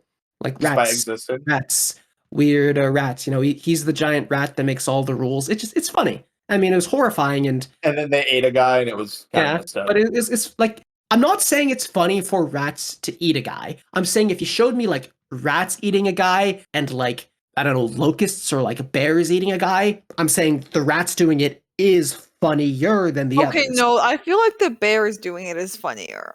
State your case. What Werb is saying is that the rats ate a guy and he laughed very hard. You know what? That's not what I was saying, but I'm not going to argue with that. I'm just going to let that sit there. People can think that about me if they want. I will live with that. You're not beating the rat accusation. So I will say, what the hell is going on with Hebrick? Like before we talk about the final fellas and stuff, what the hell is going on with Hebrick? I mean, he's got Otadero dust in him from like a dust storm, and he's got like he touched the green hand. There's like, you know, his big boar Fenner, and it's like they summoned him and someone's going on there, and I don't know how to interpret that. He's got invisible hands. He's interpreting the history of things. Like, I don't know. It's so much crammed into him, and to be completely honest, I don't know what the point is. Like, if you asked me right now, like, what is Hebrick's plotline saying? I wouldn't say, because, you know, at the start of the book, okay, he's like this former historian. Maybe he's going to have takes on history. He's kind of like the wise old guy who's going to be He's a priest. And he's like, when Fellison is having all these troubles, he's going to be the mentor struggling to help her. And kind of just crazy magic old guy now. And don't know what the book is saying. Okay, like when a guy shows up in a hospital and he's like he has heart failure, he has kidney failure, and he's like overdosing on meth, and he got like run over by a car, and he has like schizophrenia, and he also has stage 4 cancer, and he has like Yeah, I know when that happens. I don't know, like And erectile warts over his dysfunction. face. Yeah, like and he's got like all right, he's got like we a have to, railroad like- spike in his head. yeah, like we Yeah. have to like triage like him and like all his different problems, and like we don't know if like one problem is contributing to the other problem, like or like what, but it's just like wow, this guy is like a human test subject. That's just Hebrew. Listen, Haborik is really easy to understand, okay? In one hand, he's got Otateril, which hasn't been explained yet. But in the other hand, he has Jade, which also hasn't been explained yet. But he has no hands. And when you put those two things together, Yeah, it and just makes the total hands sense. don't exist. And also, the hands aren't real. The hands And are he's fake. tattooed with Fenner, and Who also kind of is in a precarious situation. At what point did he go blind? Because at some point I was reading, I was like, oh, Hebrew is blind now. It's when they're walking through the desert, when they get Oh. out of the cave. that Yeah, it takes just a kind of lot out of happens. you. It's not really a big thing. It's Sometimes like, oh you just shit. go blind, you know? Yeah. It's like, He's goddamn. probably having massive organ failure, let's be honest. He's not It's just doing like too well. there's a lot of characters in Malazan who a lot of whom are in roles that Hebert was theoretically seemingly going to fill, where like they have a conversation, and even if you don't fully know what it means, you're just kind of like, damn, that was a conversation that gives you stuff to think about. I don't know what to think about when he says things. I don't. I do like Hebrew just for how pathetic he is. I think it's funny that he's like dying of like 10 different things at the same time. I think it's pretty iconic of him. That is very funny. I'll agree with you there. Yeah, I think Haborik is the Malazan character that Malazan haters think all Malazan characters are. Yeah. True. Isn't that talk? No. No, Talk makes sense. is based. He's a disaster bisexual with bad luck. Like, what else do you need to know? Yeah, who's currently dead because I have no Yeah, reason he's to believe he's not 100% dead. dead. Yeah. Oh yeah. He's Just, dead. just as He's his dad dead. is. I think we got nothing left but the end, and Fellison strolls up, and Shaik's two guys, Leoman and Toblakai, baby. I Yep. love them. they share a look. You can picture it. Two guys, they stare forward at Fellison, Two they dudes, look at each two other, bros. and they just know. Just hanging. They're like, yo, Fellison theoretically becoming like the big dog of like the whole Seven Cities Rebellion thing, while Tavor is like adjunct. That's like theoretically the most interesting thing that could happen in the series so far. It'd be Yep. pretty cool, wouldn't it? I do like how Leoman and Toblakai are sitting there like, yo, Whirlwind 2? Let's go. We're back. We're so back, They're baby. literally just hanging out by their boss's dead body. Like, damn, hope somebody else comes soon and becomes our new boss, because what else are we supposed to do? It's so iconic of them. I'm kind of confused why neither of them pick it up. It's like an 80s movie. I think it has to be a girl. Like the book is sexist. I was gonna joke it was like an 80s movie where it's like we need to find a virgin and it just like assumes that virgin means like girl. It's kind of the same thing here where it's like, yeah, it just kind of has to be Well, a girl. Like, I'm Fellison's not- gonna apply then, because yeah, well, a few months. unlucky. Maybe that'll be the conflict in the You have to the take rest of like the an book. STI test before you pick up the book. If your rice purity is below 90, you can't. Yeah, And it's your open it, rice yeah. purity I mean, scale. could either Leoman or Toblakai pass the STI test? I feel like Leoman probably could. I don't know a thing about these characters. I don't know how to have a take on that. Oh, Oh, sorry. don't worry, you will. So, what do y'all think of Fellison's I mean, impending I fate? was Rebirth- really Rebirth, hyped. very Okay, one person needs to talk. Who wants to do it? Raise your hand. Lynn, you go. I was very hyped because I was like, Fellison's been suffering the whole time, and she's been horrible and childish and self-destructive, but she has kind of a moment of growth and clarity at the end, where even if she hasn't, healed all her emotional problems, she's realized that she can cope with her emotional problems in more, well, not productive, but in more efficient ways than just by like sleeping with people and trying to kill Bowden. So yeah, it does feel like she's like, baby's all grown up now, even if like baby's grown up to be like the leader of a war crimesy rebellion. She's trying to help someone. Yeah, it is just like a moment where it's like she's gone from like being a girl to being a woman, very girl pilled, but like not necessarily a woman who's actually a 100% healthy person, but the kind of woman who does Joan of Arc style rebellions. So it's cool. It's good. I liked it. I was very happy with how Felison's arc was in this book. I don't know if I fully agree with how you described that character arc, but I'll take it. Felison is just like, she's becoming Shaik, and she's just gonna like get a megaphone and shout at the whole Malazan Empire. All right, it's Felison, and all you Malazans gotta listen. Oh, Alrighty, what do you think? I think. We'll cut you off after 30 minutes, though, don't worry. Okay. If I break the microphone with screaming, no. I think that the trope of rebirth is very cool, and I think pretty much every single time it's done, it's good. It's good. And I think this one is good. I agree with Lynn that it is really cool that we get to see Felison have this moment of reckoning kind of with Bowden, where she's like, oh fuck, I was actually wrong about a lot of stuff and behaved very badly. Even with the information that she was given, she behaved badly, and obviously she didn't know a lot of what was going on, which we can argue was her fault or was not her fault, whatever. But I think that she does go through a lot of changes from who we saw her as at the beginning of the book, and she's already kind of gone through a rebirth, sort of in a negative way. And so I think it's very cool to have her see this opportunity to take up the mantle of Shaik, have a cause, have somewhere to direct her energies that is not as destructive to herself and those around her. And we'll see how it goes. It might be more destructive to those around her, but not her direct circle, I guess is what I'm saying. Is it more productive to lash out against your friends or to become a war goddess against an entire army? I don't know. Girlhood questions. I love Felison, and this was a really great moment, and I really don't know what to say about this because the best Felison stuff is cooking now, Werb hasn't gotten past this discrete moment.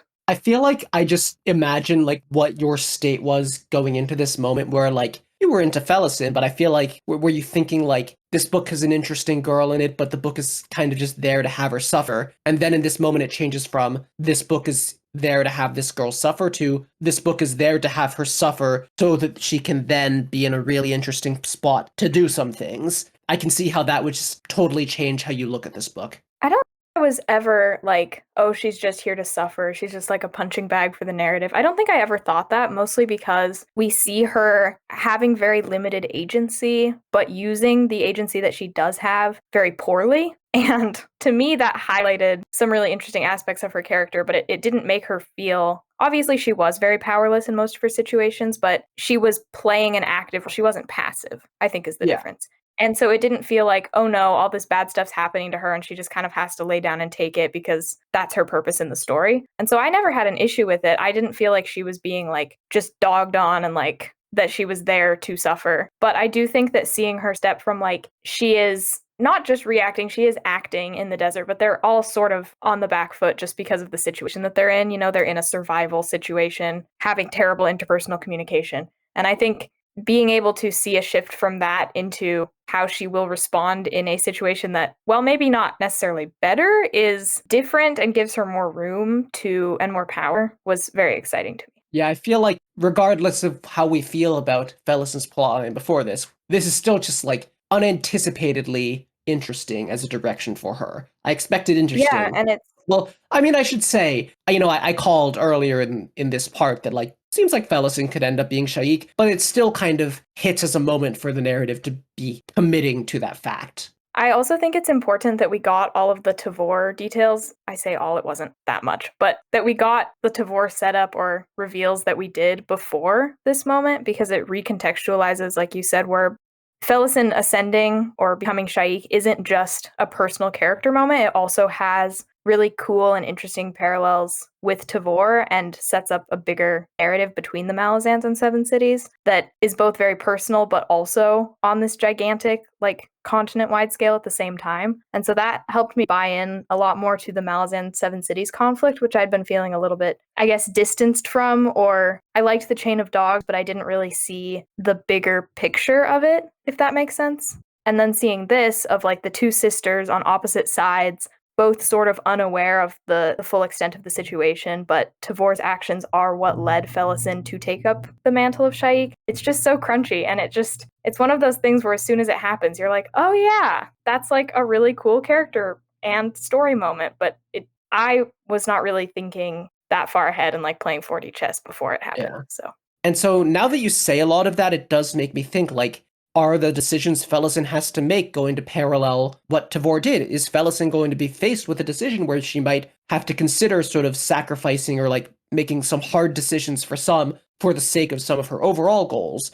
Is there going to be a clear parallel? Is she really going to go through the same thing? Or maybe is she just going to deal with sort of being on the other side in general of those protection decisions, which is more than interesting enough because, like, she's had agency. I think Fellison has had more agency than it seems in most cases, but what she hasn't had is power. And if she's really about to get as much as it seems like she is, then I think just I'm deeply curious to see what kind of choices get presented to her when she has that. And I think that could be like maybe the biggest thing that sort of brings together everything this book has been doing.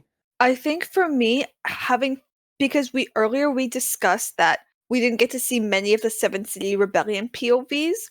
I think having Fellison as Shaik kind of remedies that, because while Fellison isn't directly like someone from the Seven Cities who is rebelling, she joins the rebellion and becomes Shaik for a lot of the same reasons that the Seven Cities people have for rebelling. The way, like, you can read her relationship with Tavor as a parallel to the relationship between the Seven Cities and Malazan, where even if like Malazan or Tavor think that they are ultimately protecting someone or guiding someone, their actions still do cause that other person suffering, and the other person lashes out, maybe not always in the best of ways, but you could still say that the rebellion in and of itself has some justice to it. Right. And I think those parallels are really good. I'm not sure they, for me, like remedy the fact that we don't really get Seven Cities native POVs, but I don't think that's a huge problem because at this point it's sort of clear enough that all the themes we've spent this whole time discussing that the book is engaging with aren't really about like, is, Seven Cities, is the rebellion just, or like who's the good guy? It's clear, like that's not the question. I think we sort of got to that point last podcast, and it's more than clear enough now. So I don't mind too much that it's not about that. And I think, yeah, again, those parallels are really interesting. I hope that in the next book, in the next book he shows up, Hebrook gets even more magic illnesses. Yeah, how many? So what else can we stack on? He could get hit by a Dragnipur. He could hand-free blind pulling the cart. I think What the else? crippled god should get involved at some point and just make him even worse. What other diseases do we have in this series? Blood flies? Go back to the classic. I think he should like show up in like Grey's Anatomy, but like Malazan. No, he And should show up magic. in House. Oh yeah. Yeah. None of us have watched House. I haven't watched any medical drama, but I've watched like enough like 5-second clips from medical dramas to get the general vibe. Yeah, I think that's where we all kind of are here. I don't think it needs a lot of. yeah. So, I'm looking forward to finally reading the rest of this book after how long it took for me to get through this part, which was, for the most part, not about its quality, just about life, and then how long it took for us to get to recording this. But we're moving forward. I'm going to repeat once again for all the listeners, in addition to anything else you want to comment on, we're still trying to figure out what we're going to do structurally for the next podcast. So are we just going to discuss the first half of book 4 and then in another podcast, am I going to stop reading after the first half of book 4 for us to discuss? Or am I just going to read the whole thing and we'll divide the discussion in some way or another? Your feedback will be listened to on what you want to listen to. And, again, sorry for how long this one took to come out, but good book. Looking forward to seeing more. Do any of us here discussing have anything else we want to add? Who's your favorite Deadhouse Gates character so far? Eve, for you, it's what your second favorite Deadhouse Gates character is so far. Is girl Pust? Really? No, it's Tavor. It's Tavor. She's mentioned one time, that counts. She's mentioned literally, God, lesbians, am I right? All right, anyone else? That's actually hard for me because I don't know if there is like a standout like Crocus or Krupp for me in this one. Like Fellison is definitely the most interesting, but I don't feel that kind of just like primal connection. There are people who are all about Crocus, there are people who are all about Fellison, and that's okay. There's all kinds of people, and all of them are valid except for people who are all about Whiskey Jack. All about Crocus and Fellison. A-okay. My favorite character is Cotillion. He's not. Wow. He's in this book. Lynn hallucinated him in one scene, so it counts. She put him there. No. No Yeah. pole dancing. So I think I'm just gonna default to Fellison because, like, she's that interesting, even if she's not deeply resonant with me. And, you know, I'm not saying everyone else is bad, but I'm not crazy about Dewicker or Coltane, you know, so yeah. And I think we know yours, Stuck. Yeah, it's my favorite, probably Fellison. Really, Two I is thought probably Dewicker. I thought you were going to say Dewicker. I think Fellison is the better character. your amount of Fellison standing has probably just not stood out because Eve's here. Yeah, it's really like I'm a bonfire against the sun kind of thing. But no, Fellison's are That's a Wheel of Time quote. like when I think about. Please don't say that ever again. Wait, during the to sex part? Wait, no. What? That's the veins of gold. What? What? me. What? Can I leave this in? No. That's really funny. There's a Yes. No, there's like a Listen, line. it would from not be the Baron. most. There's it a would- line in the from book Baron. 9 scene. It's really weird. And they keep being like, his veins are warm and gold. It's like, what the This- fuck are you talking about right now? This is The- not a Wheel of Time what? podcast. Okay. Okay, The the veins thing of I was gold. saying was that they use like a bonfire in the sun to like compare two people's power levels. I feel like, given what I know about Wheel of Time, that does not make it not a sex thing. Yeah, I mean, It's you're not beating the sex allegations in the Wheel of Time. It's just not happening. okay. This whole part is getting cut. This whole part is getting cut. No, No, we're leaving this in. don't be a coward. Okay. I do think, like when I think about this book, the character that I think about as the standout is Fellison. To be honest, like that's the person I'm like, yep, that's the bang. That's the Kaladin in Way of Kings. Like, That she has to be my favorite because, like, this book is about Fellison. Like, let's be real, it's about Fellison. well, Like, okay, yeah, Crocus is in this book. Do I like Crocus more than Fellison? Yes, because, you know, I'm all about that kind of plucky kid. But in the context of this book, how can it not be Fellison? You know, you have to be some like level of delusional where you're imagining characters in the book that aren't even showing up to pick someone else. Hey, once the story starts pointing her in the direction of Shaik, it's like, oh, this entire book is just setting up Fellison. Not like entirely, but it goes from she is one plot line to a large percentage of this book is there in part so that Fellison's story works out. Yeah, to get her to this point. Yeah, exactly. Because you need the rebellion, you need the meaning of the The rebellion. defining takeaway, like when we're done with this book and it's like, what is the thing that this has contributed to Malazan's narrative as a whole? Unless Fellison dies, which is possible, but I don't think is likely and be really weird, but I wouldn't put it past this series. But unless that happens, I think that fundamental takeaway will be it got Fellison in the position she was in. And if she does die, then I think this book will be the tragedy of Fellison. I also think if Culp can die, no one is safe. Let's be real. Oh no, Culp could die in like any fantasy Cope can series. die a lot. We don't really care about Cope, to be Let's honest. bring Colt back just so he can die again. How about that? I mean, it's Malazan. Hashtag kill Colt more. I think Cope should show up in every book and just die in increasingly bad ways. Can you be the Kenny of Malazan? So you're saying that in the TV show adaptation, Erickson should play Culp? Yeah. Maybe like They just die in every maybe season. Cope should just show up in the finale of book 10 and then he just like spontaneously explodes and is like It like He it gets sets it killed up to by- be like everywhere. Culp's back and he's gonna save everyone and then he just like falls over. He gets killed by Shadow Throne's child army. No, Yeah. so my head canon. I can't believe we just predicted the end of the Crippled God. No, Crazy. the person who Steven Erickson should actually play is not a character who has showed up yet, and his name is Edgewalker, and I think only Eve has met him. Ooh, I'm But sorry, that- what kind of name is Edgewalker? that would actually slap though. Am I wrong? Like that has to be. That's the only one Okay. that makes sense. That is the kind of name that's like a 13-year-old calls their like D&D drow like character. Edgewalker is based. Okay, he's amazing. Yeah, I would hang with Edgewalker. Lynn, are you not describing your favorite kind of character?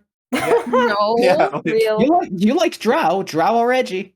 but That's true. I like Animander Rake already. He's like all the drow I need in this book.